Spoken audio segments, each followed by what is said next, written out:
Magandang araw sa lahat. Ngayon ay tatalakayin ko ang paksang hiniling ng isa sa aking taga-subaybay tungkol sa tahimik na paggalaw sa likas na kapaligiran. Kaya ikukwento ko sa inyo ang iba't ibang sitwasyong maaring maranasan sa ganitong kalagayan. Tatalakayin ko rin ang pagsubaybay sa mga hayop at ibabahagi ang isa sa pinakamabisang teknik ng panghuhuli para sa malalaking hayop. Tulad ng dati, tandaan ninyong lahat ng mga paksang tatalakayin ko rito ay dapat lamang isaalang-alang sa mga sitwasyong talagang kinakailangan, laging tungkol sa mga sitwasyon ng kaligtasan ng paksa. Ang unang sitwasyon ay kung saan kailangan mong gumalaw ng hindi nakikita pero hindi mo iniintindi ang mga bakas na maiiwan mo. Ito ang mga pagkakataong kailangan mo dumaan sa natural na lugar, halimbawa, pero minsan lang at kailangan mo lang tawirin yon. Sa ganitong kaso, palaging pipiliin natin ang paggalaw kahit sa gubat o sa kapatagan. Sa madaling araw at dapit hapon, ayos din yon. Mas kikita tayo pero mas bibilis din ang kilos natin.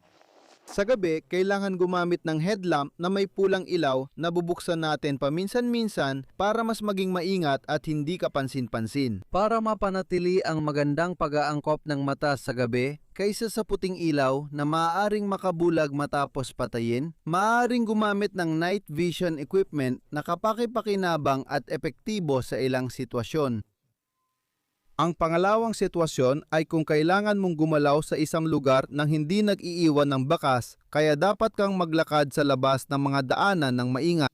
At ang paggalaw sa gabi ay hindi gaanong inirerekomenda dahil mas mahirap ito sa mga lugar na masikip. Ang paggalaw sa ganitong uri ng sitwasyon ay kinakailangang napakabagal.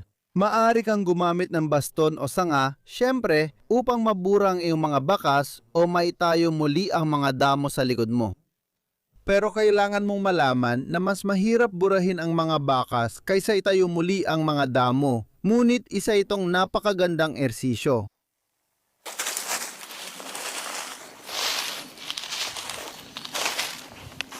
Kung magsasanay kang burahin ang iyong mga bakas, mapapansin mong halos imposible nang dumaan sa ilang mga lugar. Depende sa uri ng lupa, kung walang iiwan ng bakas, halimbawa sa buhangin o sa nyebe, imposible talaga yon. Ang pagsasanay mong burahin ang sarili mong bakas ay tutulong sa iyo malaman kung ano ang hahanapin kapag nasa sitwasyon ka ng taga-subaybay. Sabi nga, ang natatagpuan lang natin ay yung hinahanap natin.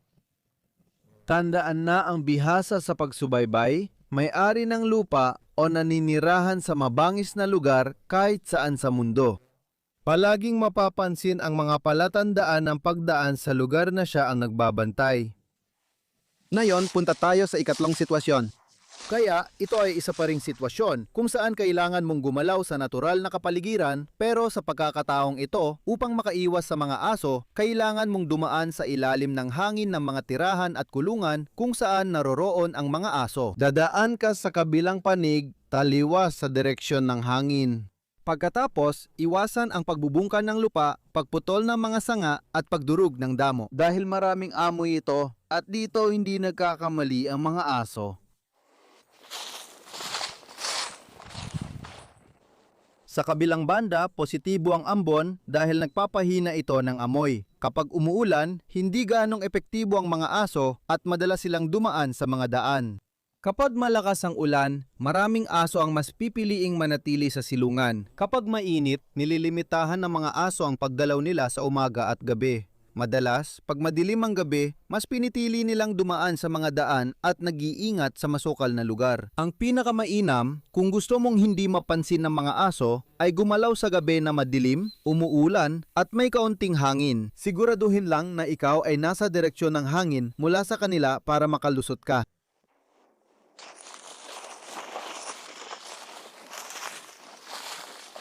Sa ganitong setup at gamit ang night vision na kagamitan. Halimbawa, posible kang makadaan sa layo na 20 o 30 metro mula sa isang asong alerto, talagang posible yon. May iba pang teknik laban sa mga sinanay na aso, pero hindi ko na ito tatalakain para hindi magbigay ng masasamang ideya sa may masamang balak.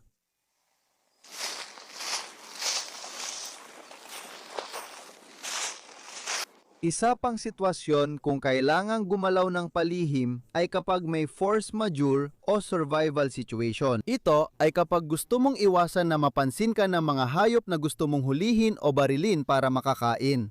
Kaya, dapat nating pag-ibahin ang dalawang sitwasyon sa ganitong kaso. Maaring ikaw ay naglalakbay at kailangan mong kumain habang gumagalaw o kaya naman ay nananatili ka lang sa isang lugar.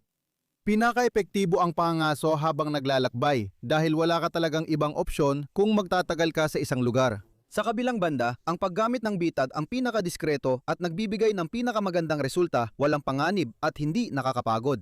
Huwag kalimutan na laging unahin ang pagtitipid ng gamit at enerhiya. Sa mga sitwasyon ng pagkaligtas, pangunahing tuntunin ito. Isa pang mahalagang tuntunin, dapat mong agad samantalahin ang mga pagkakataon. Pagdating sa mga pangunahing pangangailangan, mukhang simple lang ang tuntunin na ito. Pero kadalasan, ang instinct na ito ng pagiging maagap ang nagiging dahilan ng pagkakaiba ng dalawang tao. Isang silungan sa gabi, tulay sa pagtawid ng tubig, nakakain na halaman at hayop, walang pag-aalinlangan. Sa survival, mahalagang maunawaan na ang marginal na resistensya ng tao ang tumutulong malampasan ng matitinding sitwasyon. Heto ang halimbawa. Halimbawa, kung magpalipas ka ng gabi sa matinding lamig at manghina, maaari kang mamatay sa lamig mula alas 5 hanggang alas 7 ng umaga. Halimbawa, ang 2 oras na iyon ang magiging punto ng pagbabago sa ganitong sitwasyon. Kung napalakas mo ang iyong katatagan at sa pagkakataong ito ang iyong resistensya sa lamig, mapapataas mo ang tinatawag nating marginal na resistensya. At magkakaroon ka ng kakayahang lampasan ang critical na puntong yon ng alas 7 ng umaga. Sabihin na natin, yon ang magtatakda kung sino ang mabubuhay at sino ang mamamatay kung tutuusin. May maliit lang tayong pagkakaiba pagdating sa pisikal na paghahanda o kaalaman, pero napakalaki ng pagkakaiba pagdating sa resulta. Makikikita natin na ang maliit na resistansya ay napakahalaga sa survival, maaaring pagitan ng buhay at kamatayan. Ang antisipasyon ay katangiang nagpapataas ng iyong marginal na resistansya. Walang pisikal na pagsisikap, pero dapat mong paunlarin ang kaalaman at instinct. May pagkakataon na kung talakayin pa ito sa ibang video. Tatalakayin natin ngayon ang mga pangunahing kaalaman sa pagsubaybay at paglalagay ng bitag, kabilang ang karamihan sa teknik ng pag-iingat.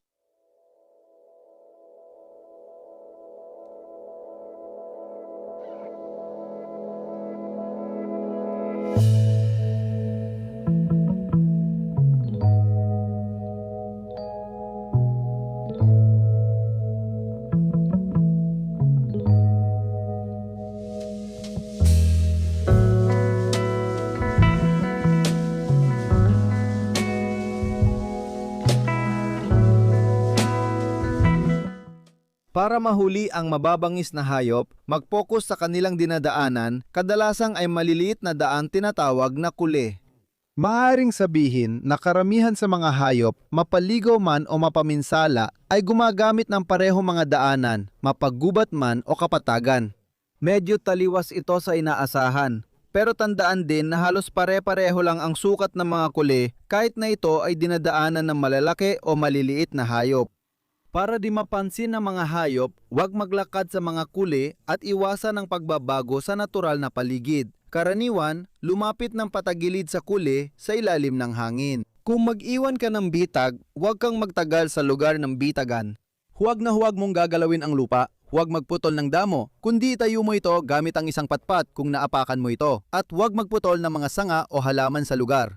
Kapag luluhod, gumamit ng suporta para maiwasan ang amoy at huwag palawakin ang mga daanan para sa bitag. Bigyang pansin ang mga sangandaan at pangunahing daanan. Ang mga masisikip na daanan, ang mga bukas na bahagi kung saan bumababa ang pagbabantay mo, kadalasan ay mga hayop, ang mga natatanging daanan tulad ng mga kanal, mga bunton, mga tuod at iba pa. Huwag maglagay ng bitag sa packet ng kanal, laging sa pababa para mas maganda ang resulta. Ilang alituntunin. Sa gubat, kadalasang ang mga daanan ay patungong silangan sa gilid na nasisikatan ng araw sa umaga. Kapag may mga burol o taas-baba ang lupa, kadalasan ay may 3 antas ng daanan, isa sa itaas, isa sa gitna at isa sa ibaba. Ang ibabang daanan ang pinakamadalas gamitin dahil malapit ito sa ilog o sapa.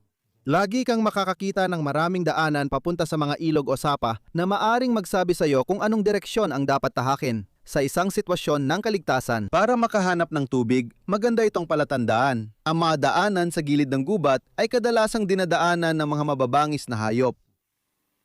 Kapag nasa gitna ka ng gubat na bihira ang tao, maayos ang mga daanan at hindi ganun kaingat ang mga hayop.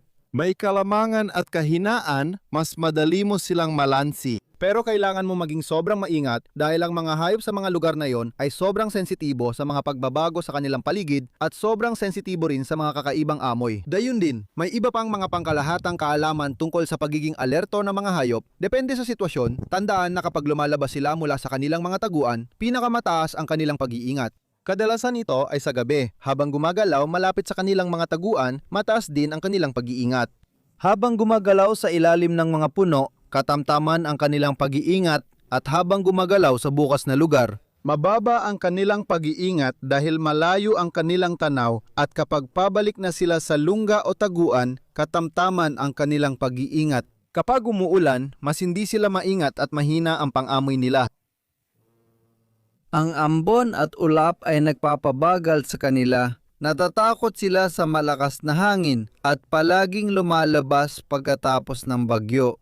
Kapag maulan, ginagamit nila ang mga daan at kapatagan at kapag mainit, madalas silang manatili malapit sa kanilang mga palatandaan o sa kanilang lungga. Madaling malaman ang uri ng hayop sa pamamagitan ng bakas, pero dapat mong hasain ang iyong pagmamasid. Magmasid sa mga tuod at natural na hadlang dahil doon kadalasang dumumi ang mga hayop. Tingnan mo lahat ng palatandaan, mga bakas, balahibo, dumi at magmasid ka tuwing madaling araw o dapitapon, mas malaki ang tsansa mong makita sila.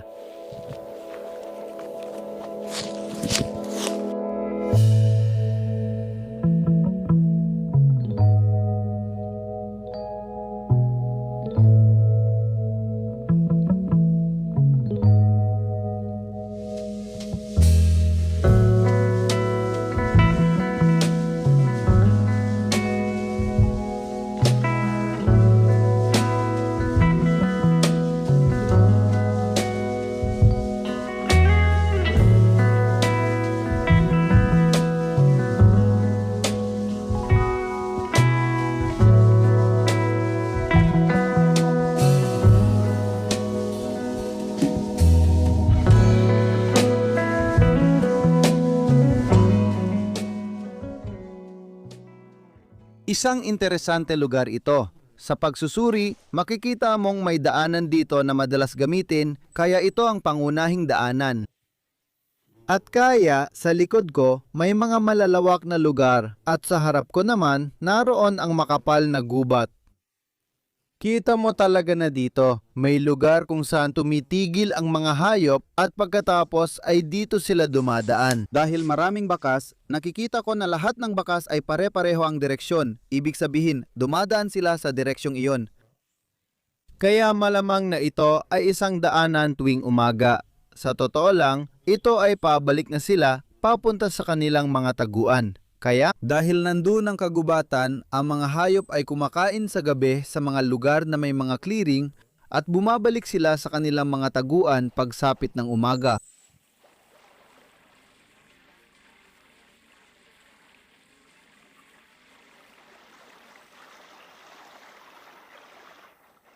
Pagkatapos ng pagsusuri, makikita natin na mayroon tayong halos perpektong lugar para maglagay ng bitag dahil may magandang pababa na daanan dito na siyang pangunahing dinadaanan ng mga hayop araw-araw at dumaan sila ngayong umaga. Kaya malinaw na, kailangan lang maghanap, magmasid at sundan ang daanan ng mga hayop dito. At maglagay ng bitag pababa sa pagitan ng dalawang puno sa bahagi kung saan medyo masikip ang daanan. Diyan, malaki ang tsansa nating makahuli ng mga usa sa loob ng 12 taon. Para mas mapino ang pagsisiyasat sa daanan, ginagamit natin ang lumang teknik na simple at epektibo ng 3 sinulid. Kaya, kailangan lang maglagay ng 3, 4 o kahit 5 sinulid ng patayo sa daanan sa pagitan ng 2 palumpong na magkakapatong. Itali mo lang ng mahigpit sa magkabilang dulo. Simple lang ang buhol, hindi kailangang sobrang mahigpit ang pagkakabanat. Dapat ang mga sinulid ay talagang pinakamapino hanggat maaari, tulad ng sinulid na panahi o kahit manipis na sinulid ng pangingisda, pero yung manipis talaga. At dahil doon, Makakatulong ito sa iyo na makita ang taas ng mga hayop na dumaan sa daanan na ito habang nagmamasid ka. At makakatulong din ito para matukoy mo ang laki ng mga hayop. At para sa pag-aayos ng bitag, napakahalaga nito.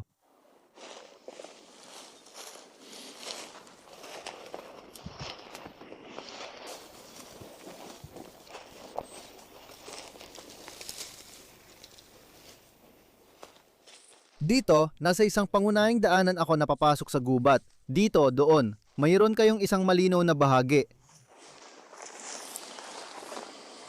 Kaya, may mga bakas na talagang bago at may mga bakas kayo, sa totoo lang, sa parehong direksyon. Dito, kaya, ito ay isang daanan na ginagamit, talagang ito ang pangunahing daanan na ginagamit tuwing umaga at gabi, sa madaling araw at sa gabi. May medyo maraming mga usa na inalisan ng laman, karamihan. May ilan talagang malalaki at matitibay. Hindi lang puro maliliit. Dito, isang typical na bakas ng baboy ramo na may dalawang bakas ng kuko sa likod na siyang nagkakaiba sa bakas ng usa o ng babaeng usa. Kitang-kita natin ang sariwang bakas na may nadurog pang damo sa loob. Bakas ito na ngayong umaga, kaya dito may maliit tayong baboy ramo na wala pang 50 kilo.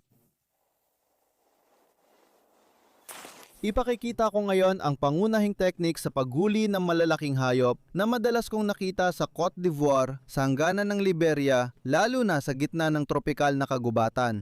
Ang teknik na ito ay subok, maganda ang resulta kapag mahusay magamit. Isa itong simpleng paraan ng patagong paghuli, mura, magaan at versatile. Sa mga tropiko, nakakakuha kami ng mga antelope na may bigat na 80 kilo, mga falconer na 100 kilo, mga gazelle at mga kobe.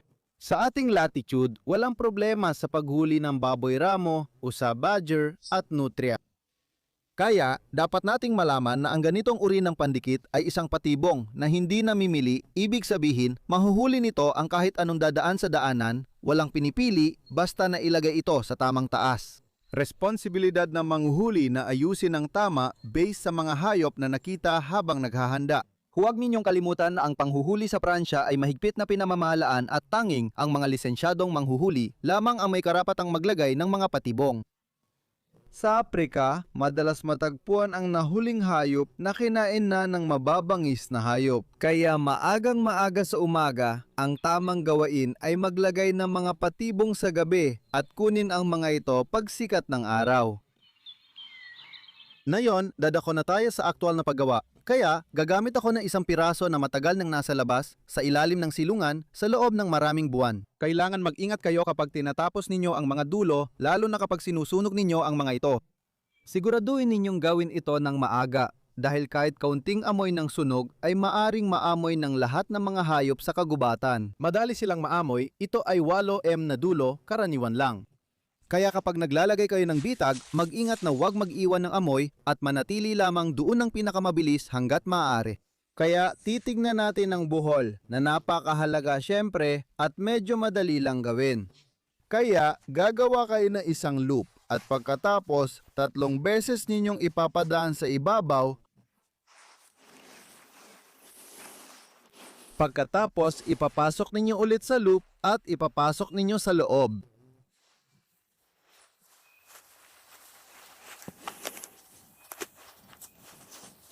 Ng 3 pasada na yon.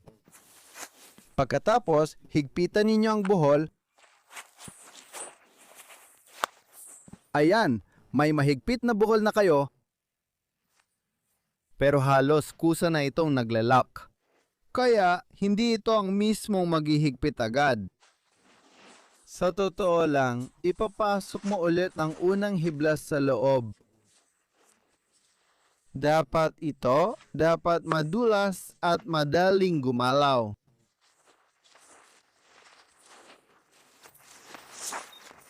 Ayan, pagkatapos, gagawa ka ng maliit na laso na mga sabihin na nating gusto mo. Mahuli ng isang baboy ramo, Na yon, mga 30 hanggang 40 sentimetro, hindi na higit pa. At pagkatapos, ilalagay natin ito sa may daanan. Maayos ang pagkakalagay nito. Pagkatapos ng install, makikita natin dito kung nilagay ang buhol. Naglalagay ako ng 2 maliit na sanga dito na nagsisilbing suporta dahil medyo maluwag dito. Kung mas maliit ang pagkakabuhol, pwede ko sanang ilagay direkta sa puno. Ang mahalaga, nasa 20 cm ka mula sa lupa at ang iyong loop ay may sukat na mga 30 cm ang diametro. Isa pang mahalagang bagay, kailangan dito sa bahaging ito, maluwag ang pagkakatali ng buhol. At dapat madali itong mahigpitan. Pagkatapos, maglalagay tayo ng ilang mga sanga na dahan-dahan nating ilalagay sa paligid para maitulak ng kaunti ang mga hayop papunta sa lugar ng bitag. Kapag nagawa mo na yan, maaari mo nang iligpit ang iyong mga gamit. Subukan mong huwag mag-iwan ng maraming bakas at huwag masyadong galawin ang lupa.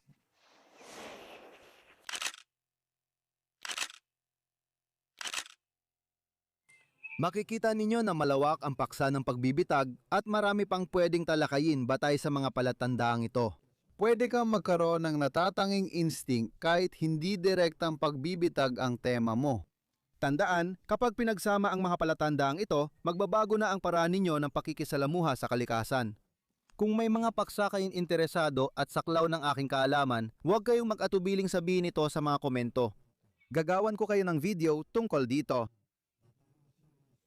Panurin ang mga lumang video at i-like ang mga nagustuhan ninyo. Makakatulong ito para malaman ko ang aking direksyon. Hanggang sa muli, magkita tayo sa susunod na video.